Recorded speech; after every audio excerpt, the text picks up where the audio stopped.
నమస్తే అమ్మా. నమస్తే అమ్మా. అమ్మా, హ్మ్. విఘ్నేశ్వరుని ముందు గుంజీలు తీస్తారు. హ్మ్. ఎందుకని? హ్మ్. తద్వారా మనకొచ్చే లాభం ఏంటి? ఇంకోటేంటంటే చాలామంది ఇప్పుడు యూఎస్‌లో కూడా మన సుమన్ టీవీని చూస్తూ ఉంటారు కాబట్టి, వాళ్ళు ఇంట్లోనే వినాయకుడిని నిమజ్జనం చేస్తూ ఉంటారు. అలా చేయొచ్చా? చేసిన ఆ మట్టిని కానీ, లేదంటే మిగిలిన ఆ పువ్వులు అవన్నీ కానీ ఏం చేయాలి అని అడుగుతున్నారు. గుంజీలు. గుంజీలు తీసినప్పుడు 2 చెవులు ఇలా పట్టుకోవాలమ్మా. హ్మ్. ఈ చేతిని ఈ చెవి, ఈ క్రాస్. చేతి ఇలా క్రాస్ చేసి పట్టుకొని కూర్చొని లేవాలి కంప్లీట్‌గా. కంప్లీట్‌గా. హ్మ్. నో ఇట్లా అనడం కాదు. నో కాదు. హంపింగ్. నో. అలా కూర్చొని లేచి ఇదేది ఆధారం లేకుండా. హ్మ్. అలా నో హాపింగ్. యాహ్! హ్మ్. అలా గనక చేసినట్టయితే మూలాధారం బాగుపడుతుంది. హ్మ్. మూలాధారం బాగుపడితే శరీరంలో మంచి శక్తొస్తుంది. స ఎముకలు, కండరాలు మన శరీరంలో బాగా ఉండేట్టు చూసే కేంద్రం మూలాధారం. హ్మ్. ఆ మూలాధారం బాగుండాలి. దానివల్ల ఇంకోటేమవుతుందంటే కుదురొస్తుంది. హ్మ్. కుదురు. అంటే పిల్లలు వేవరింగ్‌గా ఉండరు. యెస్. ఏకాగ్రత. రెస్ట్‌లెస్‌గా కనపడతారు చూడండి. హ్మ్. ఆ రెస్ట్‌లెస్‌నెస్ తగ్గుతుంది. హ్మ్. కొంచెం స్థిరత్వం వస్తుంది. ఓకే. ఇది రావడానికి మూలాధారం కారణమవుతుంది. హ్మ్. ఆ మూలాధారంలో ఎవరున్నారు? గణపతున్నాడు. అందుకని గణపతిని ప్రార్థించేటప్పుడు మనం మూలాధారంలో ఉన్న గణపతి, మన శరీరంలో మూలాధారంలో ఉన్న గణపతిని యాక్టివేట్ చేస్తూ గుంజీలు తీస్తే మన శరీరంలో ఉన్న కండరాలు, ఎముకలు ఆరోగ్యంగా ఉండడంతో పాటు కుదురుగా ఉంటాం. అంచేత పిల్లల చేత ఎందుకు తీయిస్తారు అంటే, పిల్లలు 5 నిమిషాలు ఒక చోట కూర్చోమంటే కూర్చోరు. హ్మ్. పరిగెడుతూ ఉంటారు. తుమ్మెదల్లాగా ఎగురుతూ ఉంటారు. తూనీగల్లాగా పరిగెడుతూ ఉంటారు. అమ్మా. అందుకని వాళ్ళని ఆ రకమైనటువంటి ఆ చాంచల్యం నుంచి తప్పించి, కాసేపు చదువుకునేటప్పుడన్నా కుదురుగా కూర్చోపెట్టాలి అంటే, తప్పనిసరిగా గుంజీలు తీయించాలి. చదువు రావాలంటే ప్రధానం అది కదా! యెస్. అందుకని ఆ గుంజీలు తీస్తే యాక్టివేట్ అయ్యేది మూలాధారం గనక, మూలాధారంలో ఉండేవాడు గణపతి గనక, గణపతి దగ్గర గుంజీలు తీస్తే పిల్లలకి చదువొస్తుందని చెప్తారు. అలా చెప్తేనే ఏదైనా రీజనింగ్ చూపిస్తేనే గదా! మనం పర్ఫెక్ట్‌గా చేసేది. హ్మ్. ఇంకా నమ్మకమా? కుదురొస్తుందా? హ్మ్. అనుమానం వస్తే హ్మ్. మనం ఇలా పెట్టుకొని చూడండి. హ్మ్. పెట్టుకుంటే ఒక ముక్కులో నుంచే గాలొస్తూ పోతూ ఉంటుంది. 2 ముక్కుల్లోంచి సమానంగా రాదు.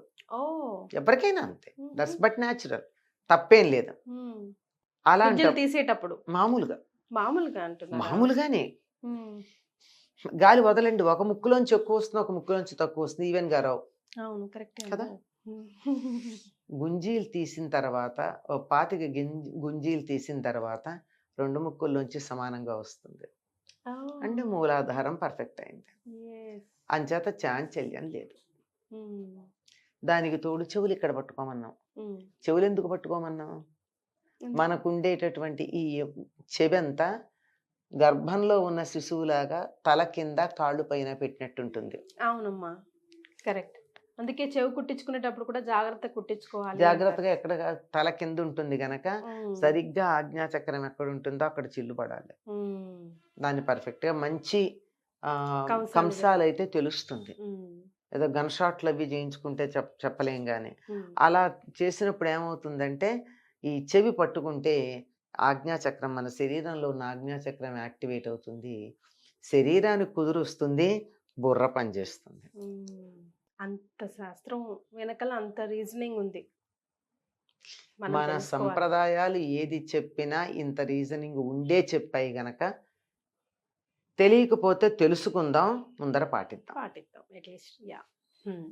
మరిప్పుడు ఇంట్లోనే వినాయకుడిని నిమజ్జనం చేయవచ్చా? చేయొచ్చమ్మా. హ్మ్. అన్ని ఊర్లల్లోనూ నదులుంటాయి. హుస్సేన్ సాగర్‌లు ఉండవుగా. ఎన్నో గ్రామాల్లో మంచినీళ్ళు కొన్ని మైళ్ళు నడిచి తెచ్చుకుంటారు. అక్కడే స్నానాలు చేసొస్తారు. ఇంట్లో స్నానం చేస్తే నీళ్ళు కష్టం అవుతాయని. మరే. బట్టలు ఉతుక్కొని స్నానాలు చేసి నీళ్లు తెచ్చుకొని దాంతో రోజులు గడుపుకునే చోట అందరూ ఎక్కడికెళ్ళి వీళ్ళు నిమజ్జనం. నిమజ్జనం చేస్తారు? కష్టం. హ్మ్. అటువంటప్పుడు ఇంట్లో చేయొచ్చమ్మా. అసలు ఇంట్లో చేసే పద్ధతి కూడా ఒకటుంది. ఏంటమ్మా? మనకి పూర్వకాలం గూడా హ్మ్. ఇంట్లో ఆహ్, పొట్లపాదుంటే పొట్లపాదులు పెట్టేసేవాళ్ళు తీసుకెళ్ళి. హుహు. ఎందుకంటే పొట్లపాదు దగ్గరికి ఎవరు పడితే వాళ్ళు రారు. అశుచిగా ఉన్నవాళ్ళు వస్తే పొట్లపాదు ఎండిపోతుంది. అందుకనే పొట్లపాదుకు పొడగెట్టదు అంటారు. దాంతో పాటు ఇప్పుడు 2, 3 రకాల తీగలు పెంచుతాం అనుకోండమ్మా, ఓ దొండ, కాకర పెరుగుతాయి. పొట్లతో ఇంకోటి పెరగదు. అది ఇక్కడే కాదమ్మా, పెరగడమే కాదు, ఆఖరికి తినడం దగ్గర కూడా పొట్లకాయ తిన రోజున చాలా తినకూడదు. అవునమ్మా. చాలా నిషేధాలు ఉంటాయి. అందువల్ల ఆ పొట్లపాదు దగ్గర తీసుకెళ్లి పెట్టేస్తే 4-5 వానలు పడదు, నేలలో కలిసిపోయేదాకా ఎవరు ఆ ప్రాంతాలకు వెళ్ళరు గనక శుచిగానే ఉంటుంది. ఇంకా కొంతమంది తీసుకెళ్ళి ధాన్యాగారాల్లో పెట్టుకుంటారు, ధాన్యాధిపతి అని. కొంతమంది తీసుకెళ్లి పొలాల్లో పెట్టుకుంటారు, తమ పొలంలోనే పెడతారు. కొంతమంది నూతులో వేస్తారు. పెరట్లో నుయ్యి ఉంటే ఈ పత్రితో సహా నూతులో వేస్తారు. కొంతకాలం అలా కొన్నాళ్ళ అందులో గనక ఉన్నట్టయితే ఆ పత్రి నీళ్లు శుభ్రపడతాయి, క్రిమికీటకాలు ఉండవని. ఇవన్నీ అయితే ఇవేవి కూడా అవకాశం లేకపోవచ్చు. నాకు ధాన్యాగారం లేదు, పొలం లేదు, నుయ్యి లేదు, పొట్లపాత అంతకంటే లేదు, తులసి కోటలో పెట్టుకోవచ్చు. రోజు నీళ్లు పోస్తూ ఉంటే నెమ్మదిగా కరుగుతాడు. ఇది అవకాశం లేదు అంటే బాణీలో నీళ్లు పెట్టి నిమజ్జనం. అదే ఇవేమీ లేకపోతే ఇంట్లో ఒక బకెట్లో నీళ్లు పెట్టి ఆ నీళ్ళ చేత్తో తిప్పితే అదే గంగ అనుకుని అందులో నిమజ్జనం చేయొచ్చు.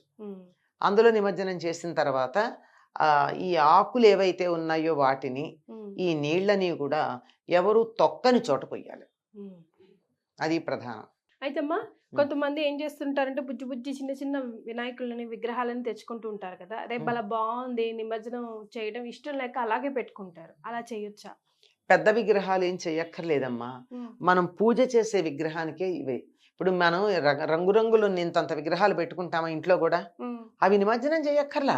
వినాయక చవితికి అది వినాయక చవితికి తెచ్చేది. వినాయక చవితికి ఇంత విగ్రహం ఒకటి పెడతారు, అంత అయ్యాక కూడా ఇంతదొకటి మనం మట్టితో పెడతాం కదా, ఆ మట్టి విగ్రహమే చెయ్యాలి. పూజ చేసేది దానికే. ఇవన్నీ అలంకారాలు.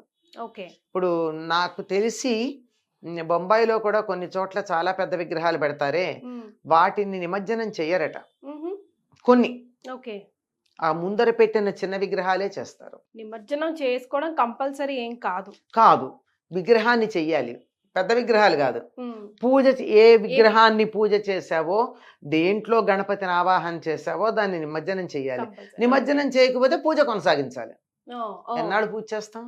మరి ఇంటికి గెస్ట్ వస్తేనే 2 రోజుల తర్వాత ఎప్పుడు పెడతారా అని చూస్తాం. దేవుణ్ణి పెట్టుకుని ఇన్ని నియమాలు పాటించి రోజు నైవేద్యాలు పూజలు చేయమంటే ఎవరు చేస్తారు? అంచేత నిమజ్జనం చేయాలి. సో నువ్వు వెయిట్ చేస్తావా, నువ్వే డిసైడ్ చేసుకో. అదే, నిమజ్జనం చేయకపోతే పూజ చేయాల్సిందే. నిమజ్జనం చేస్తే ఇంకా ఉద్వాసం చెప్తాం కదా, వెళ్ళిరానైనా మా ఇంటికి వచ్చావు సంతోషం, మళ్ళీ వచ్చే ఏడాదిరా అని చెప్తాం. మరి థ్యాంక్ యూ సో మచ్ అమ్మా. నమస్తే అమ్మా.